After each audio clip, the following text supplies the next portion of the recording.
Saving your money right now hasn't looked better for almost 15 years. If you take a look at the current interest rate set by the Bank of England, you can see that since the end of December 2021, we've had a constant increase in interest rates, which peaked at 5.25% for the last year or so. This has meant that savers have finally started to see some really good rates offered in their accounts, whether it's a cash ISA or just an easy access savings account from your high street bank. However, with the Bank of England set to cut rates over the next 18 months, I want to have a look at the question of whether you should be saving your money or investing your money. And also, I want to address one of the biggest problems I have with doing either of those things that not enough people talk about, but more on that one later. So as I just mentioned, we've gone from a place where saving your money was almost a stupid thing to do to now looking like a bit of a no-brainer. If you remember, after the global financial crisis, interest rates here in the UK and around the world ended up getting cut to almost zero. Between March of 2009 and the end of December 2021, interest rates never went above 0.75% here in the UK. What this meant was that, for savers at least, interest rates offered by bank accounts and ISA providers was extremely poor. Now, this was to be expected. Remember that the whole reason the rates were cut by central banks was all down to the collapsing economy at the time caused by the subprime mortgage crisis.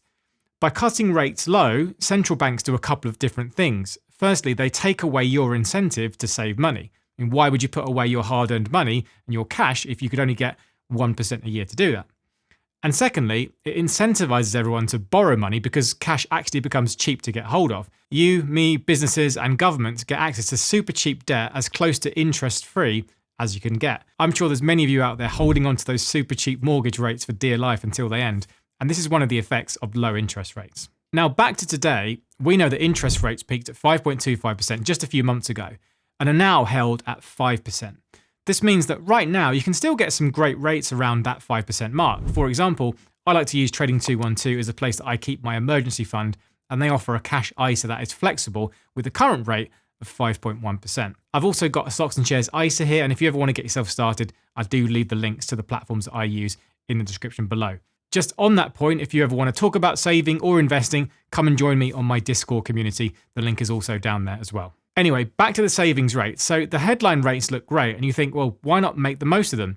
Saving is virtually risk-free. You know what you'll get back and you can't lose money like you can with investing. Also, with investing, there's no guarantee at all. And many people get scared off by it when they see headlines like stock market crash or recession ahead. For every £1,000 you have saved up with a 5% interest rate, you'll be seeing £50 per year.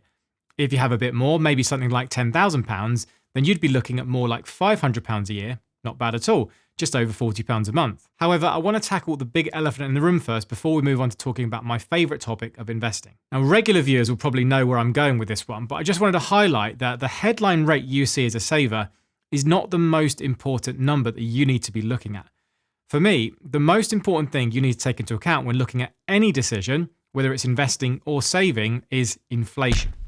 Now, inflation is the elephant in the room and the part that often gets left out when people think about the future of their money and any prices on anything. For example, think about this for a minute. We all know that the price of things we buy has gone up a lot over time, and we know how Freddo's used to be 10p.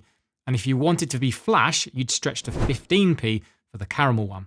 Now, if you look at the price of the same legendary chocolate snack, we're now looking at 30p, which is a 200% increase in just across a couple of decades. Nothing changed about the bar itself, but what did change was the value of your money, and that money has been devaluing due to the effects of inflation. Over long periods of time, inflation really adds up, and even small amounts each year can end up compounding to make a huge difference. Now think of it like this, the long-term average rate of inflation is around 2.5% in the UK. This means that over the space of 10 years, if 2.5% is the average rate of inflation, and we start with £100 today, we're going to need £128 to buy the same amount of stuff. That tiny little number of 2.5% creeps up on you and just keeps chipping away at your money. Now, most recently, over the past 4 years since the pandemic, inflation has been much worse. And during this time period, in total, once you add it all up and compound it, the aggregate number for the UK is currently 37.8%. So if you haven't been paid 37.8% more as a pay rise in total over the last 4 years, you might want to have a word with your boss, and otherwise you're losing money. Now, the reason I brought this part up is that the interest rate that you get on a savings account needs to be looked at with inflation together. In other words, we have to adjust it for inflation to see if saving our money has actually made us anything more in real terms. There's no use you saying you made 5% in interest on your money when inflation was 10%, as this would actually mean that you've lost money in real terms. You've lost 5% of your money. Check this graph out, it will make things a lot clearer. So here's the returns that you would have got with £10,000 put into a savings account from 1998. Overall, it looks like a nice increase, and you end up with £18,700 by September 2023. However, this is just what you'd get without taking inflation into account. If I now add that on the chart, we get a completely different story. We now see a steady increase up until the financial crisis and then a slow, steady decline at the end. The end result here is that the real value is just over £8,000, meaning that we've lost 20% in real terms against the original £10,000 investment. I'd love to say that most people saving money like this would be aware just how damaging inflation can be. Unfortunately, I think that might be quite far from the truth. Now, playing devil's advocate for a second, of course, saving money is better than nothing, and if you left it in a bank not getting any interest, then things would be way worse. And if you are just wanting to save money for the short term, then there really is not much you can do with your money without taking on a much higher level of risk. Over the next year or two, it's forecast that the Bank of England will cut interest rates to be 4% and under.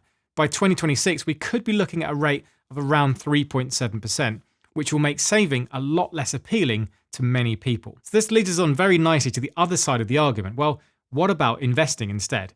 Is it too late to make the switch, or are there a few other things worth considering first? Let me start by showing you this. Over the last 10 years and 5 years, the S&P 500, an index of the largest companies based in the US and often used as a prime benchmark for the stock market, has returned the following. Over 5 years, the rate has been 14.8%, and over the last 10 years, 12.8%. Now that's the average compounded rate, so you can imagine how big your returns would have been if you've been lucky enough to invest over that time. Now, even if you take out the effects of inflation, investing has still been the place to be when you compare it against saving over the long run.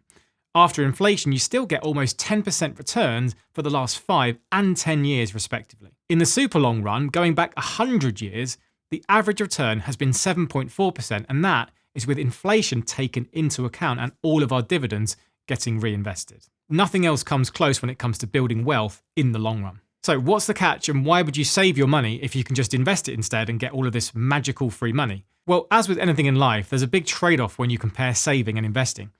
Investing carries a lot more risk and is a lot more volatile, especially when you measure it over short timescales. For example, although the last 5 years has been great for investors overall, if you timed it poorly, you might be looking at your account thinking, what the hell have I done? 2022 was a horrible year for all investors, where stocks had a terrible time and even bonds had their worst ever year. During this year, the S&P 500 fell by almost 20%, having one of its worst years since the global financial crisis. However, on the flip side, since that date, the market's rallied a huge amount, and those investors who managed to hold on for dear life are so far being rewarded.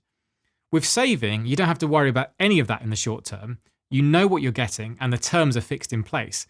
With investing, on the other hand, the returns are not promised. Nothing is guaranteed, and the value of your investments is always at the mercy of the market. The price you see on any day when you log into your investing app is just the price that the market wants to pay you today, and this can change all the time.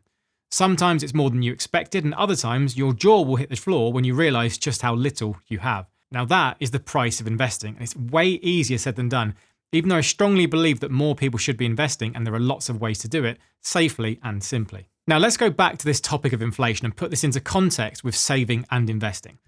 I've got a new graph now which is both the return of the stock market and savings account on it. This blue line is the FTSE All-World Index, basically an index showing the value of the whole stock market. It's a really nice index to use as it covers most of the world.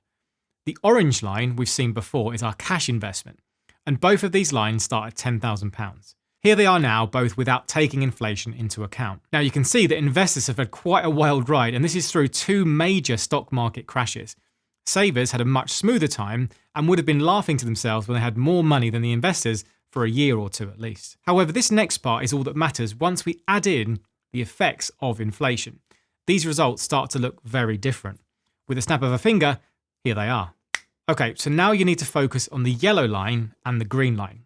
The yellow line is our investing returns, and the green line is our savings returns. As you can see, savings ended up where we saw them earlier in the video, down at just over £8,000 in real terms. Investing, on the other hand, got you to a real return of £26,000. Just for some perspective, the nominal returns on your investing, the amount you get without taking inflation into account, is a whopping £61,000. I will almost guarantee you that we'll have someone watching this video who's done exactly that and saved money this whole time without investing, not really knowing what's been going on. Anyway, playing devil's advocate here again because there's no one else to speak to, you can make the argument that I've just cherry-picked a bull market to make the case for investing. However, this really wasn't the goal of the video, as there's more I wanted to cover. Over the long run, yes, investing is almost certainly going to be the place to be, but comparing it to saving isn't really a fair game. Saving's not meant to be the place to put money long term, in the same way as investing isn't really meant to be for people to make money in the short term. Yes, you can make money and you can put a wild bet on your favourite stock, but this is just speculation and you may as well just go down to the casino and play on the roulette wheel. Your odds are probably about the same. Likewise, saving money in the long run could beat the stock market if we have some kind of crazy black swan event where the world's falling apart, but that is unlikely to happen, and expecting events like that is not a good way to live. The main thing to know about investing and saving is that they're two sides of the same coin, and you can use both of them to do different things rather than just saying you need to do one or the other. For example, saving money is great when you need that money for something in the next couple of years. You can get a guaranteed rate of return, you know your risk, and you can get on with life. With investing, there's more at stake, and you need to treat your money as if you don't need it for many years. Ideally talking decades, but I would say at least 5 years to really count as anything in the long run. As those interest rates come down, here in the UK and across the rest of the world, savings rates are going to come down too. So the gap between what you might expect to make saving and investing is going to get quite further apart, which should make investing a lot more attractive. However, as I've said before, there is no guarantee with investing, especially when it comes to making any money in the short term. And then you always have to remember the elephant in the room that I spoke about earlier. Whatever you choose to do with your money, the thing all of us have to battle against is inflation. It doesn't matter if you get 5% or 10% back with any kind of saving or investment. All that really matters is what you made after inflation gets taken into account. During some years, there might be nowhere to hide and everything will lose value in real terms, but in other years, there'll be a huge gap between what you can get with saving and investing. My own answer to this question is it all depends on what you want. I have an emergency fund, which you can count as savings in a high interest account on Trading 212. Then I have all of my investments across my ISAs and pensions on different platforms.